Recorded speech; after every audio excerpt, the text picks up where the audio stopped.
1. The first stranger. In the southwest of England, there are many long, low, grassy hills, which have not changed their appearance for centuries. Farmers still keep their sheep on them, and the only buildings are lonely cottages where shepherds live. 50 years ago, there was a shepherd's cottage on one of these hills. It was only 3 miles from the market town of Casterbridge, but it was unusual for travellers to pass this way. There was no road, just 2 footpaths which crossed in front of the cottage door. During the long winters, snow and rain fell heavily here, which made travelling difficult. The night of March the 28th, 1825, was one of the coldest and wettest that winter. But inside the cottage, all was warm and cheerful.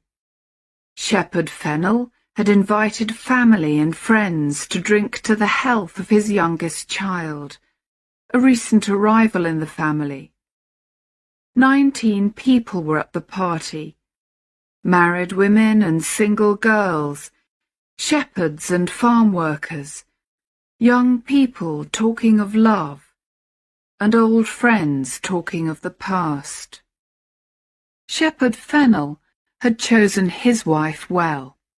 She was a farmer's daughter from one of the valleys, and when she married, she brought £50 with her in her pocket and kept it there for the needs of a coming family.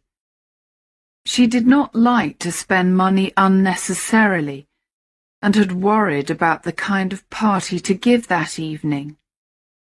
At a sit-still party, she thought, the men'll get too comfortable and drink the house dry. But at a dancing party, people get hungry and then they'll eat all our food. We'll have both sitting and dancing, that's the best way.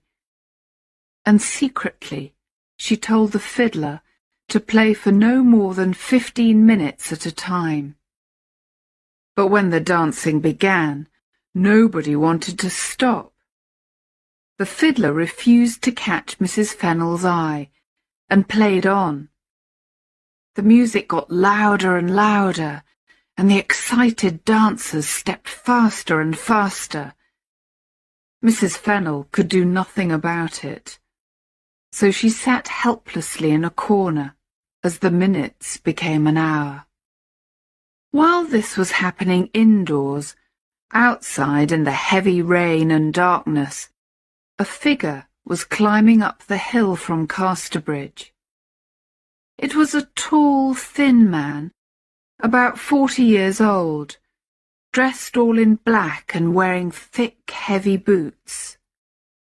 When he reached the shepherd's cottage, the rain came down harder than ever. The man left the footpath and went up to the door. He listened carefully, but the music inside had now stopped, and the man seemed unsure what to do. He looked around, but could see no one on the footpath behind him, and no other houses anywhere near. At last, he decided to knock on the door. "Come in," called Shepherd Fennel. All eyes turned towards the stranger as he entered the warm room. He kept his hat on, low over his face.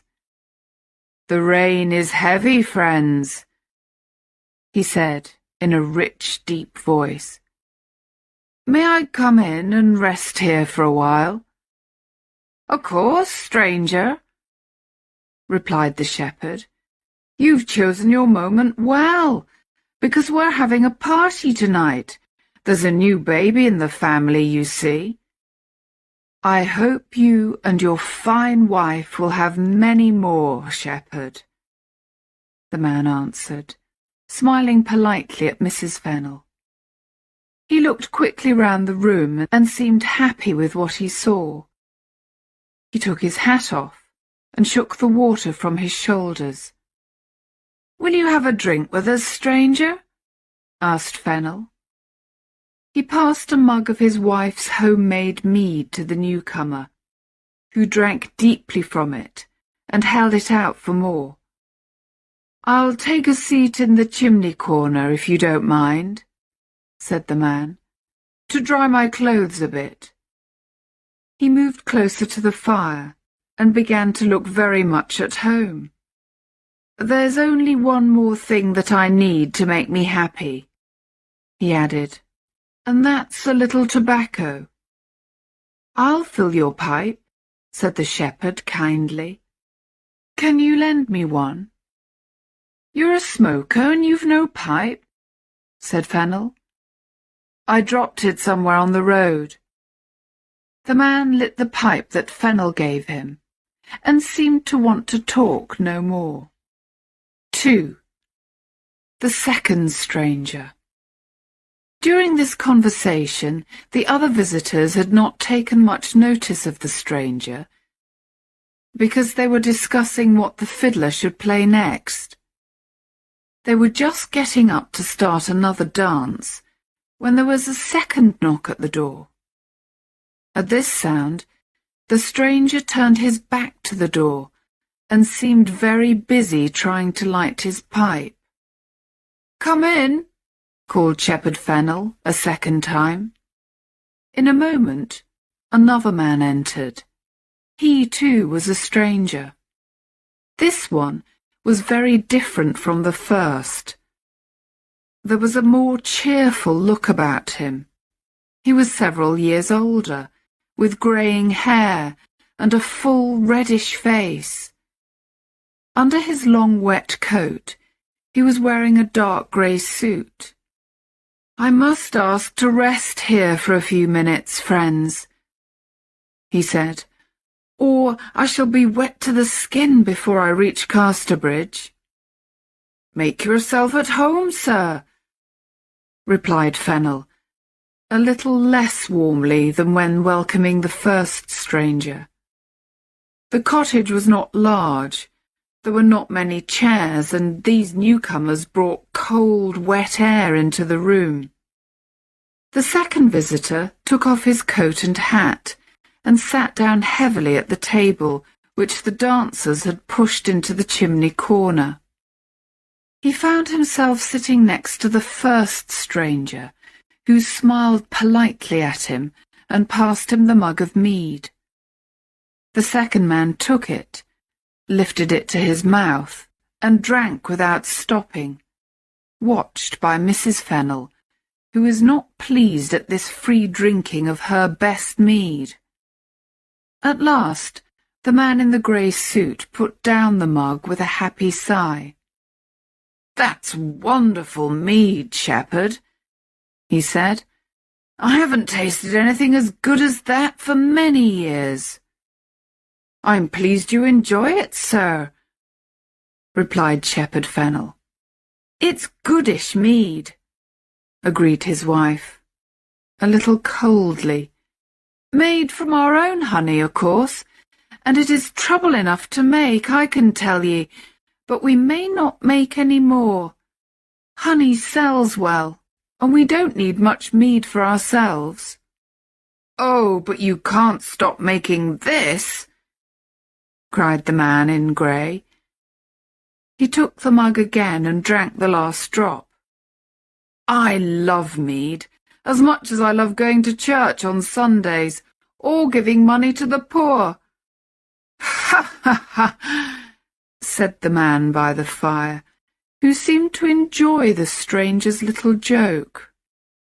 The old mead of those days, made with the best honey and the freshest eggs, tasted very strong, but it did not taste as strong as it actually was.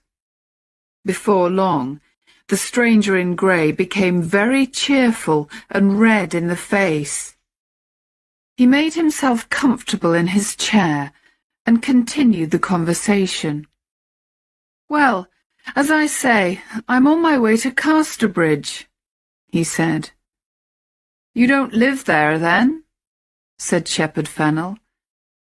"Not yet, although I plan to move there soon." "Going to start a business, perhaps?" asked the shepherd. "No, no," said his wife. "It is easy to see that the gentleman is rich and doesn't need to work at anything." "Rich is not the word for me, madam," replied the man in grey. "I have to work, and I do work. And even if I only get to Casterbridge by midnight tonight, I must begin work there at 8 o'clock tomorrow morning. Yes, hot or cold, rain or snow, I must do my day's work tomorrow." "Poor man! So, although you look rich and comfortable, your life is harder than ours, is it?" said the shepherd's wife. "Well, it's the work that I have to do, that's all. Now, I must leave you, friends, but before I go, there's time for one more drink to your baby's health. Only the mug is empty." "Here's some small mead, sir," offered Mrs. Fennel. "We call it small, but it's still made from good honey."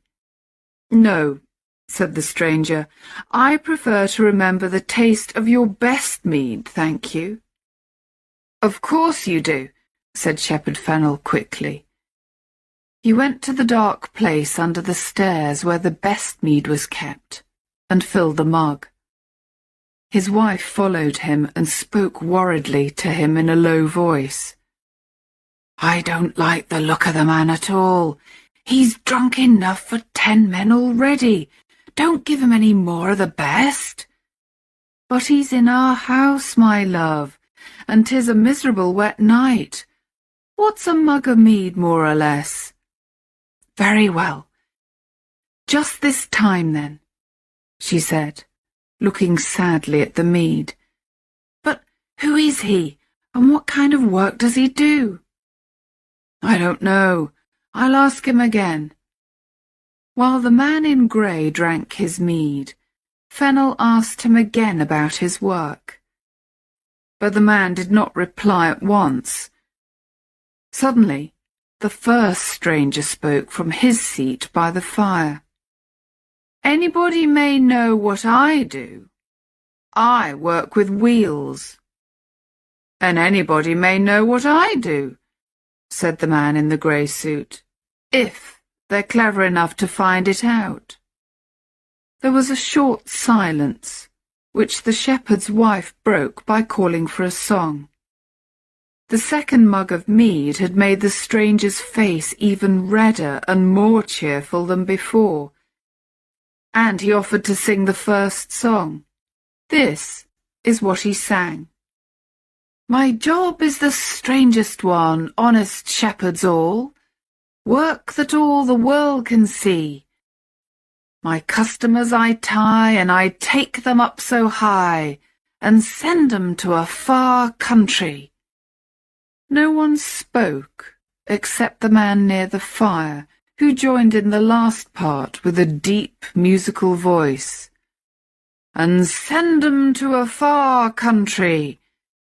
None of the people in the room understood what the singer meant, except the man near the fire, who continued smoking and said calmly, "Go on, stranger, sing on." The man in grey drank again from his mug and sang, "There isn't much I need, honest shepherds all, to set the criminals free. A little piece of rope and a tall hanging post, and that'll be enough for me." Now it was clear to everybody in the room that the stranger was answering the shepherd's question in song. They all looked at him, their eyes and mouths wide open in horror. "Oh, he's the hangman," they whispered to each other. "He's come to hang that poor clockmaker tomorrow in Casterbridge prison.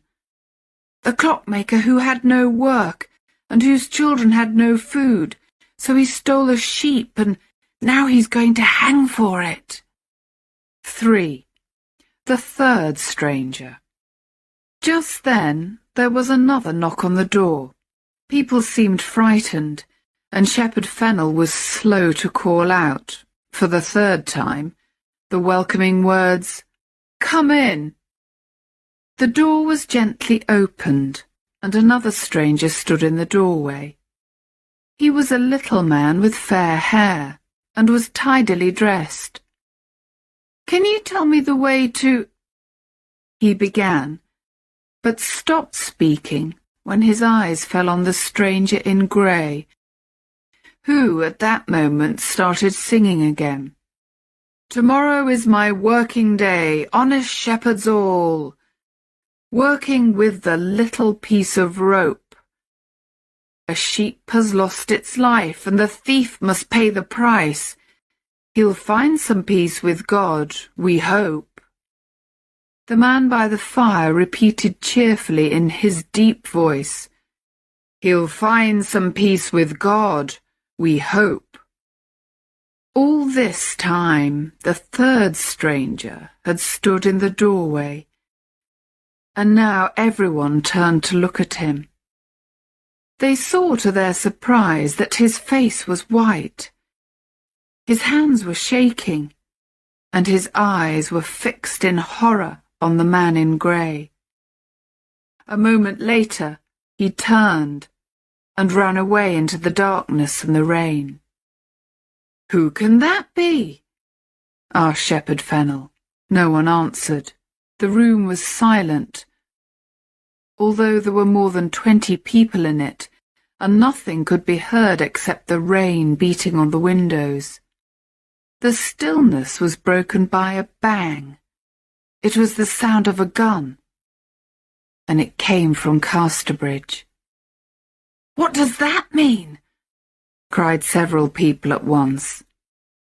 "A prisoner's escaped from Casterbridge prison, that's what it means," replied the man in grey, jumping up from his chair. "I wonder if it's my man." "It must be," said the shepherd, "and I think we've seen him. The little man who looked in at the door just now, and shook like a leaf when he saw ye and heard your song." "His face was as white as a sheet," said the fiddler. "His hand shook like an old man's," said a farm worker. "His heart seemed as heavy as stone," said Mrs. Fennel. "True," said the man by the fire. "His face was white, his hand shook, and he ran like the wind. It's all true. We were all wondering what made him run off like that," said one of the women, "and now 'tis explained." "Is there a policeman here?" asked the hangman. One of the men came slowly forward, pushed by his friends. "I'm one of the king's officers, sir," he said. "Then take some of these men at once. Follow the criminal and bring him back here. He hasn't gone far, I'm sure." "I will, sir. I will when I've got my uniform. I'll go home and put it on and come back here immediately." "Uniform? Never mind about your uniform. The man'll be far away by that time." "But I must have my uniform. There's the king's name on it in gold." "I can't arrest a man without my uniform on." "I'm a king's man myself," said the man in grey coldly, "and I order you to find and arrest this man at once. Now then, all the men in the house must come with us. Are you ready?" The men left the cottage to start their search, and the women ran upstairs to see the new baby, who had begun to cry loudly. But the living room did not stay empty for long. A few minutes later, the first stranger came quietly back into the house. He cut himself a large piece of cake and drank another mug of mead. He was still eating when another man came in just as quietly. It was the man in grey. "Oh, you here. said the hangman, smiling. "I thought you had gone to help look for the prisoner." "And I thought you had gone too," replied the other. "Well, I felt that there were enough people without me," said the man in grey, helping himself to the mead. "I felt the same as you. These shepherd people can easily find the man, because they know this hilly country. They'll have him ready for me by the morning, and it'll be no trouble to me at all. Yes, they'll find him. We'll save ourselves all that trouble." "True, true. Well, I'm going to Casterbridge. Are you going the same way? We could walk together." "No, I'm sorry to say I'm going the other way." And after finishing their mead, the two men shook hands warmly, said goodbye to each other, and went their different ways.